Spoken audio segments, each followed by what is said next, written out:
தெய்வத்திருஅருளாம் பூமி முதல் மாறாதி ஆண்ட பதியே பராபரமே.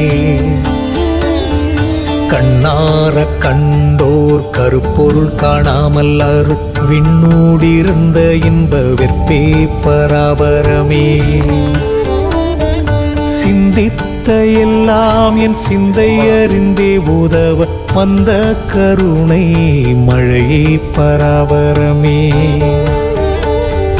ஆறாகமுதே அரசே ஆனந்த வெள்ளப் பேராரே மோனப் பெருக்கே பராபரமே.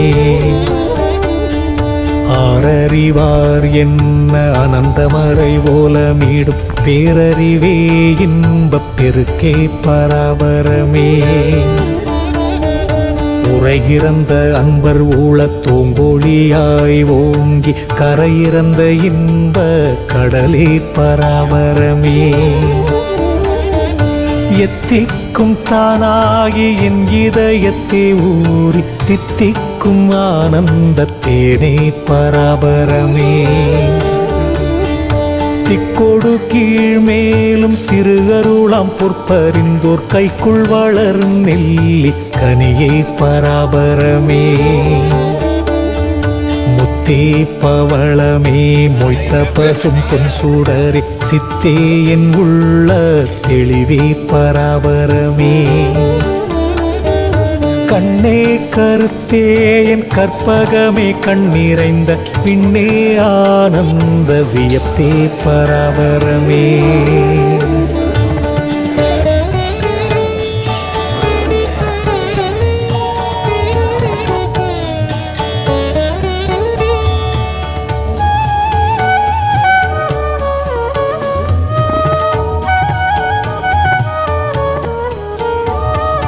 வாக்காய் மனதாய் மனவாக்கிறந்தவர் பால் தாக்காதே தாக்கும் தனியே பராபரமே. பார்த்த இடமெல்லாம் பரவெளியாய் தோன்ற ஒரு வார்த்தை சொல்ல வந்த மனுவே பராபரமே.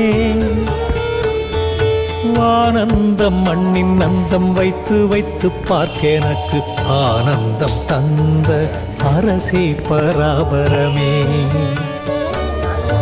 அன்பை பெருக்கி எனதாருயிரை காக்க வந்த இன்பப் பெருக்கே இறையே பராபரமே.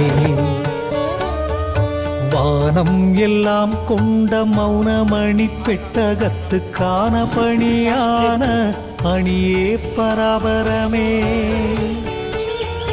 ஓடும் இரு நிதியும் ஒன்றாக கண்டவர்கள் நாடும் பொருளான நட்பே பராபரமே. சித்த நினைவும் செய்யும் செயலும் நீ என வாழ் உத்தமர்க்கு ஆன உறவே பராபரமே. போதாந்த புண்ணியர்கள் போற்றி ஜெய போற்றியேனும் வேதாந்த வீட்டில் விளக்கே பராபரமே. முத்தாந்த வீதி முளறி தொழும் அன்பருக்கு சித்தாந்த வீதி வரும் தேவே பராபரமே.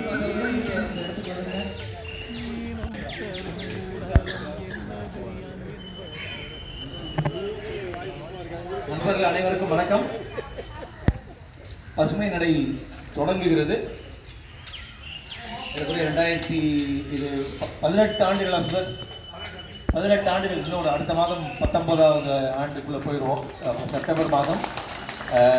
ஆனால் இந்த நடையின் சிறப்பு என்பது நாம் முதல் முறை ரொம்ப எக்கோ அடிக்கிறோம். தொலைவாக போட்டால் ஆட்கள் வருவதில் சிரமம் இருக்குமோ. இப்போ கீழே வளர்வு ரொம்ப நாளாக பெண்டிங்காக இருக்குது. நமக்கு முந்தி பள்ளி பேருந்துகள் கிடைக்கும், அங்கே போகிறதுக்கு நம்ம ஒரு கட்டணம் மாதிரி வாங்கிட்டு போயிட்டு வரணும். அது வந்து ஒரு டோல்கேட்டையும் தாண்டணும், ஒரு 40 கிலோமீட்டர் போகணும். இப்போ கீழே உழவு மட்டும் நம்ம ஒரு முறையோ எல்லாம் போயிருக்கோம், ஒரு முறையோ 2 முறையோ. அதுதான் மதுரையில் இருக்கக்கூடிய படுகைகள்லேயே பெஸ்ட்டு வந்து அதுதான் 96 படுகைகள் கொண்டது. அப்போ இந்த மாதிரி தொலைவான இடங்களுக்கு போவதை திருப்பி புதுப்பிக்க வேண்டும் நினைக்கிறோம். முதல் 5-6 ஆண்டுகளில் அப்படி நிறைய முயன்று கொண்டே இருந்தோம். அதுக்கப்புறம் வந்து கொஞ்சம் கொஞ்சமாக ஒரு என்னன்னா இந்த பேருந்துகள் கிடைப்பதில் இருக்கக்கூடிய சிக்கல் போய் அதை விநியோகித்து தான் போவோம். பட் உங்களின் பெயரில் அதை நாங்கள் செய்யணும்னா நீங்கள் அந்த கட்டணங்களை கொடுத்தாகணும் அப்படின்றத ரொம்ப அழுத்தமாக உங்களுக்கு பதியும்படியாக நான் சொல்ல வேண்டும் என்று நான் நினைக்கிறேன். குறிப்பாக இந்த பசுமை நடை முதல் முறையாக இங்கே வருகிறோம் என்பது ஒரு செய்தி என்றால், ரெண்டாவது செய்தி நாம் தொடர்ந்து பாண்டியர் காலத்தை பற்றி பேச வேண்டும், பாண்டியர் கால சின்னங்களை நோக்கி போக வேண்டும் என்கிற ஆவல் நமக்கு இருந்து கொண்டே இருக்கிறது. ஆனால் நிறைய இடங்கள் அப்படி இல்லை மதுரையில். அதுதான் சிக்கல். நிறைய தலங்கள் இல்லை. நாம் ஏற்கனவே புது மண்டபத்துக்கு பக்கத்தில் அம்மன் சன்னதி கிட்ட இருக்கக்கூடிய விட்டவாசலில் நின்று, அந்த விட்டவாசல் என்பது பாண்டியர் கால கோட்டை சுவற்றினுடைய எச்சமாக இருக்கக்கூடியது. உங்களுக்கு தெரியும், வந்திருப்பீங்க நிறைய பேர் அந்த நடைக்கு. அப்போ அந்த விட்டவாசலை வைத்துக்கொண்டு நாங்கள் கொஞ்சம் வரலாற்றை அந்த நடையில் அங்கே 2-3 தடவை போயிருக்கோம், அங்கே பேச முயன்று இருக்கோம் அந்த இடத்திற்கு. அப்போ இன்றைக்கு இந்த பாண்டியர் காலத்தின் சிறப்புகளை பற்றி, பாண்டியர் கால தலங்களை பற்றி இன்றைக்கு தான் இப்போதான் கொஞ்சம் புத்தகங்கள் வராது. இப்போ வந்து இந்த கோயிலோட காலம் வந்து எவ்வளோ பழசாக இருக்கும் அப்படின்னு மதுரையில் பார்த்த கோயில்களுக்கும் இங்கே இருக்க இந்த கோயிலுக்கும் இடையில இந்த காலம் எவ்வளோ தூரம் இருக்கும் அப்படின்னு. ஏன்னா இப்போ நிறைய இடங்கள்ல வந்து என்ன ஆயிருதுன்னா, இப்போ வாட்ஸ்அப்பில் வந்து திடீர்னு எதை எடுத்தாலும் 3000 ஆண்டு பழமையான அப்படின்ற மாதிரி போட ஆரம்பிச்சுறாங்க. அப்போ நம்ம என்ன செய்யறோம்னா, அந்த தகவல் வந்து உண்மைன்ற மாதிரி நம்ப ஆரம்பிச்சிடும். இடத்த கூட வந்து திரும்ப வந்து அவங்க பார்த்தப்ப எடுத்ததை போட்டுட்டு மறுநாள் பேப்பரில் செய்தியாக கொடுக்குறாங்க, புதுசாக ஒரு கல்வெட்டு கண்டுபிடிச்சிருக்காங்களோ அப்படின்ற மாதிரி. ஏற்கனவே புரியல் இந்த பகுதி வந்து பார்த்தீங்கன்னா ஒரு 2000 ஆண்டுகளாக வந்து நம்மளுக்கு வந்து வரலாற்றில் வந்து இடம்பெற்றிருக்கக்கூடிய ஒரு பகுதியாக இருக்குது. நம்ம வரும்போது பார்த்தோம்னா நாகமலை புதுக்கோட்டைக்கு பக்கத்தில் நம்ம வந்து தொங்கர்புலிகுளம் மலைக்கு போயிருக்கோம். அந்த தொங்கர்புலிகுளம் மலையில் வந்து ஒரு கல்வெட்டில் வந்து பாகனூர், பேராதன், பிடன், கொடுப்பித்தோன் அப்படின்னு இருக்கும். அங்கே இருக்கக்கூடிய கல்வெட்டு அந்த பாகனூர் அப்படின்ற பேர் குறிப்பிடுறாங்க இல்லையா, அந்த பாகனூர் வந்து இந்த சோழவந்தான் பகுதியை குறிப்பிட்ட பகுதி. இந்த பகுதியை குறிப்பிடும்போது மற்ற கல்வெட்டுகள் வந்து பாகனூர் குறிப்பிட்டு அப்படின்ற மாதிரி இருக்குது. இந்த பாகனூர் வந்து 2000 ஆண்டுகளாக, ஏன்னா நம்மளுக்கு இருக்கக்கூடிய தமிழ் கல்வெட்டில் இருக்கிறதுனால 2000 ஆண்டுகளாக வந்து இந்த பாகனூர் பகுதி இருக்குது. இந்த தேனூர் வரைக்கும் இருக்கக்கூடிய பகுதி இருக்குல்ல, இங்கிட்ட வந்து பார்த்தீங்கன்னா குருவித்தோரை, இந்த சைடில் இருந்து வரக்கூடிய இந்த பாதை இருக்குல்ல, இது வந்து ரொம்ப ஒரு அழகான ஒரு பகுதி. நிறைய முன்னாடி நிறைய திரைப்படங்கள் இந்த பகுதியில் நிறைய பாடல் காட்சிகள் அதிகமாக எடுத்துகிட்டே இருந்திருக்கோம். ஏன்னா அந்த மழையும் இந்த காட்சி அமைப்பும் வந்து ரொம்ப அழகாக இருக்கும். இப்போ நம்ம மதுரையில் வேறு இடங்கள்ல வந்து வைகை அப்படி தண்ணி ஓடி வரும்போது பார்க்கறது, ஏன்னா தென்னந்தோப்புகளோட கரையோரத்தில் பார்க்கறது அப்படின்னா நம்மளுக்கு ரொம்ப தள்ளி போனால் சிலைமான் கிட்ட நம்ம கீழடி பகுதியில் திரும்ப பார்க்க முடியும். நகர்பகுதியோட வைகையோட அந்த எழிலான காட்சியை பார்க்கறதே ரொம்ப கஷ்டம். இந்த பகுதியில் நிறைய சோழவந்தான, அதே மாதிரி கொடிக்கால், அதாவது நம்ம வெத்தலை இருக்கு இல்லையா, வெத்தலை விவசாயம் வந்து இந்த சோழவந்தான் திருவிடம் பகுதியில் அதிகம். அங்கே ஒரு சங்கமே இருக்கும். இந்த பகுதியோட வெத்தலைக்கு ஒரு தனி சிறப்பு இருக்க மாதிரி இருக்கும். ஏன்னா ஆற்றுப்படுகையில் வரக்கூடிய வெத்தலை ஒரு மாதிரி இருக்கும். கண்மால போகக்கூடிய ஒரு தன்மை வந்து காரத்தன்மை வேறுபடும்.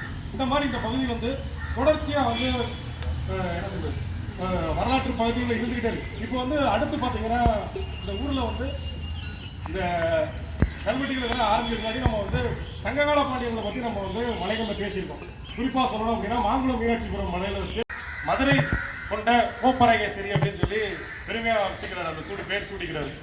அதுக்கப்புறம் பார்த்தீங்கன்னா நம்ம திரும்ப இந்த பாண்டிய நாடு வந்து சோழர்களோட ஆட்சி கீழே, சோழ நாட்டு கீழே போயிடுது. அதுக்கடுத்து இருக்க ஆட்சியில் வந்து இதை மீட்கிறதுக்காக வரக்கூடியவர் தான் வந்து வீரபாண்டியன். அந்த வீரபாண்டியன் இருக்காங்க, அவன் தான் திரும்ப போய் சண்டை போட்டு இந்த சோழ நாட்டை மீட்டுட்டு வரான். ஏன் நம்ம அதை திரும்ப சொல்ல வேண்டியிருக்கு அப்படின்னா, நம்ம வந்து வீரபாண்டியனை வந்து சாதாரணமாக நினைச்சக்கூடாது. அவன் தான் சண்டை போடுறான், சோழனை ஜெயிக்கிறான். அவனுக்கு ஒரு பேர் இருக்கு, சோழன் தலை கொண்ட வீரபாண்டியன். அவனோட கல்வெட்டுகள் வந்து பார்த்தீங்கன்னா நம்ம கீழமாத்தூர் இருக்கலாம், வர்ற வழியில் கீழமாத்தூர்ல ஒரு கற்றளி இருக்கு. அந்த இடத்துல ஒரு கற்றளியில் வந்து அங்கே இருக்க கோயிலில் அந்த சோழன் தலை கொண்ட வீரபாண்டியனோட கல்வெட்டு இருக்கு. அப்புறம் வந்து ஆணையூர்ன்ற பகுதி, இந்த பகுதியில் முசிலம்பட்டி பக்கத்தில் ஆணையூர் ஒரு ஊர் இருக்கு. அங்கே வந்து அவனோட பேர் குறித்த கல்வெட்டு இருக்கு. அப்புறம் ஒரு செப்பேடுகள்லாம் வந்து அந்த சோழனோட பேர்ல இருக்கு. அந்த வீரபாண்டியனுக்கு அப்புறம் என்ன ஆகுதுன்னா, அந்த இடத்துலயே திரும்பவும் சண்டை வருது. அந்த கதையில வர மாதிரி திரும்ப வந்து சுந்தர சோழன் வராது. அந்த ராஜராஜ சோழனோட அப்பா இருக்கிற சுந்தர சோழன் வந்து திரும்ப வீரபாண்டியனோட சண்டை போடும்போது வீரபாண்டியன் அந்த போர்ல தோத்துறான். அதை எடுத்து வந்து பாத்தீங்கன்னா அந்த வீரபாண்டியன் வந்து இறந்ததுக்கு அப்புறம் ஆட்சி முழுக்க வந்து சோழர்கள் காலத்துல வந்துருது. அப்புறம் வந்து ராஜராஜ சோழன் வந்து ஆட்சிக்கு வராது. இந்த வீரபாண்டியன் வந்து இந்த பகுதியில் ஆட்சி பண்ணும்போது என்ன பண்றாங்கன்னா, அந்த சோழனை ஜெயிச்சதுனால சோழாண்டகன் அப்படின்னு ஒரு பேர் வச்சுக்கிறான். இப்போ அண்டகம் அப்படின்னா அந்த இடத்த அழிச்சு ஜெயிச்சவன் வந்து தன்னை பேர் அப்படி வச்சுக்கலாம், சோழாண்டகன் வச்சுக்கலாம். கோயில் கருவறை சுற்றி வர வழியில் வந்து பார்த்தீங்கன்னா அந்த கல்வெட்டை பார்க்கலாம், ராஜராஜ சோழனோட கல்வெட்டு. அதில் வந்து ஜனநாத பெருமாள் கோயிலே தான் பெருமாள் கோயில் இருக்கும். அந்த பெருமாள் வருஷம் சித்திரத்திருவிழாக்கு ஆற்றுல இறங்குற காட்சி வந்து நம்ம சித்திரத்திருவிழா அன்னைக்கு பார்க்கலாம். அதுக்கடுத்து ஜனநாத சதுரவேதி மங்கலம் வந்ததுக்கப்புறம் சோழர்களோட ஆட்சி ஒரு நீண்ட நூல், அது ரொம்ப முக்கியமான ஒரு நூல். அந்த நூலில் தான் அவர் வந்து மதுரையினுடைய பகல் எப்படி இருக்கும், இரவு எப்படி இருக்கும், அல்லங்காடிகள் எப்படி இருக்கும், நாளங்காடிகள் எப்படி இருக்கும், ஒரு இரவு நேர மதுரையினுடைய ஒரு மொத்த இரவு நேர வாழ்க்கையை அந்த நூல் தான் பதிவு செய்து வைத்திருக்கிறது. அப்போ இன்னைக்கு நம்ம நைட் லைஃப் அப்படின்னு பேசுறோம். ஆனால் மதுரையில் 2500 வருஷத்துக்கு முன்னே நைட் லைஃப் இருந்திருக்கு. இரவு முழுக்க மதுரை தூங்கா நகரம் என்கிற சொல்லலாம் அங்கிருந்து தான் வருது. அப்போ இரவில் என்ன உணவு கிடைக்கும், இரவில் என்ன வாசனை திரவியங்கள் கிடைக்கும், இரவில் என்னவெல்லாம் வியாபாரம் செய்யப்படும், அல்லது இரவில் யாரெல்லாம் தெருக்களில் நடமாடினார்கள் என்பது என்கிற அளவிலான நுட்பமான தகவல்கள் இருக்கு. மேலும் விரிவுபடுத்த வேண்டிய வேலை உங்களுக்கு இன்னும் விரிவாக அறிந்து கொள்ள வேண்டிய வேலைகள். நீங்கள் சொன்ன மாதிரி நீங்கள் ஒரு கோவிலுக்கே போறவராக இருந்தாலும் ஒரு கோவிலுக்கு எப்படி போவது என்பதை நீங்கள் அறிந்து கொள்ள நுட்பமான மினியேச்சர் சிலைகளுக்கு பார்க்க வேண்டிய ஒரு இடம். நிச்சயம் நீங்களும் போனா அங்க யாராவது ஒரு நல்ல அல்லது அவருடைய எண்ணம் இருக்கு, நான் தர்றேன், அப்படி ஒருத்தரோட போய் பார்க்கணும் அப்படின்னு நான் கேட்டுக்கொள்கிறேன். நிச்சயமாக இன்னும் செய்திகள் இருக்கான நேரம் ஆகிவிட்டது என்பதால் நாங்கள் நடைய முடிகிறேன். இப்போ உங்களுக்கு இந்த துண்டு பிரசுரங்கள் விநியோகிக்கப்படும். திருவேடகம், அதுக்கப்புறம் கொஞ்சம் கீழமாத்தூர், குடிமங்கலம், கொஞ்சம் அப்படியே மதுரை நகரத்தை நெருங்க அசுத்தப்படுத்தியும் விட்டோம். இங்கேதான் அது ஆறா இருக்கு. நம்ம ஊருக்குள்ள அது ஆறா பிழைப்பேனு எந்த ஏனின்னருக்கே பித்தானென் மெத்தவும் நற்பேதை பராபரமே. வாயினால் பேசா மௌனத்தை வைத்திருந்தும் தாயிலார் போல் நான் தளர்ந்தேன் பராபரமே. அன்னையிலாச்சே போல் அலக்கண் உற்றேன் கண்ணார என் நகத்தில் தாய் போல் இருக்கும் பராபரமே. உற்று நினைக்கில் துயரம் உள்ளே செந்தியாய் பற்ற நொந்தேன் என்னை மூகம் பார்னே பராபரமே.